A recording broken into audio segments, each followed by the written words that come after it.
This video is called The Blueprint for a Takeover. If you are really interested to getting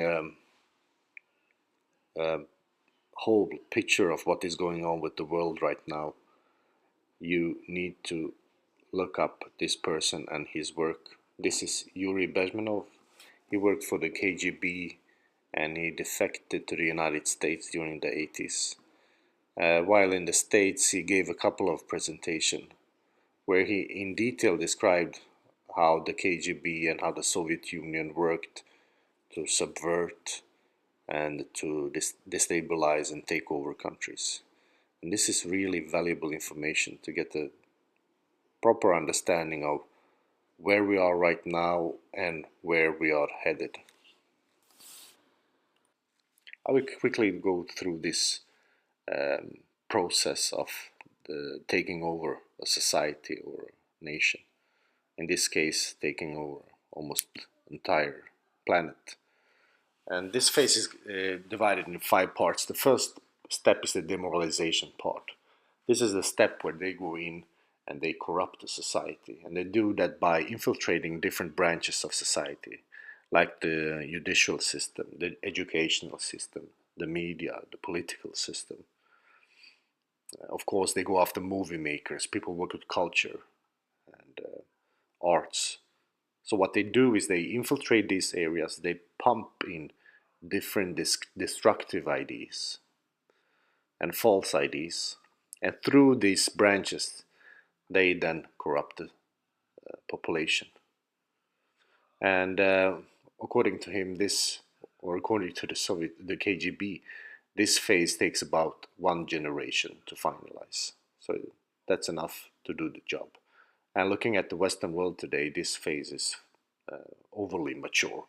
So that's why they moved into this next phase, which is the destabilization part. And we're actually at the end of this destabilization part. The destabilization part, it's about creating a maximum amount of tension. And that's where the polarization comes in, where you push different groups against each other, or at least you make it seem so through media. And this is where all the hoaxes come in and all the false flags, because they are the ones that really creates the tension. So when this phase is mature, the process moves into the crisis part. So the third part is when the society is pushed into crisis. And with crisis, as he talks about it, crisis means something else for him. We have, or the media has really devalued this word. Crisis doesn't mean anything. We hear it all the time. But he uses it that when you have a crisis, then you have a non-functional society. That means that the production has stopped, or that you have logistical problems, that you don't have any food supply. I mean, problems of that kind he calls crisis.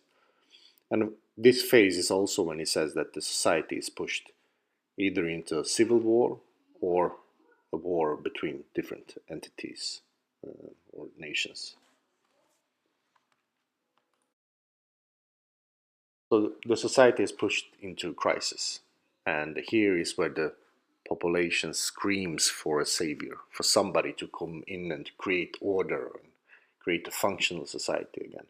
And this is where the takeover kicks in.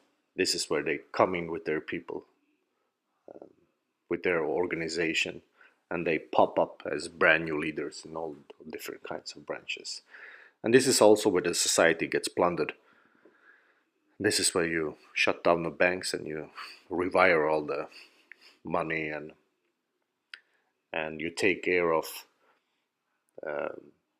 provocateurs that were usually previously used. So he says people that were used to demoralize or destabilize the society, these people are taking care of this phase first.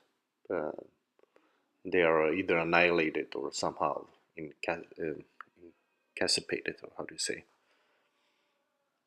In the fifth step is the takeover is completed, and This is phase where they call normalizations, if you can really call that normalization. But this is where you really try to create order and stability in society. I want to show you an example where whole of this process has been finalized from start to end, from phase 1 to phase 5.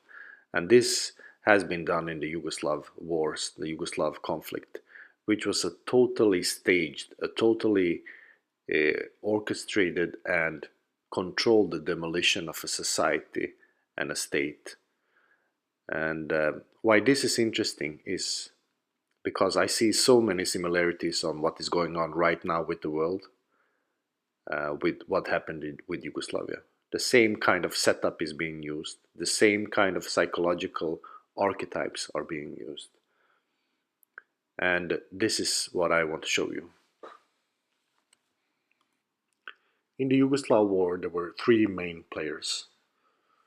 And in this media mind rape and in the propaganda, there were three main psychological archetypes that was used.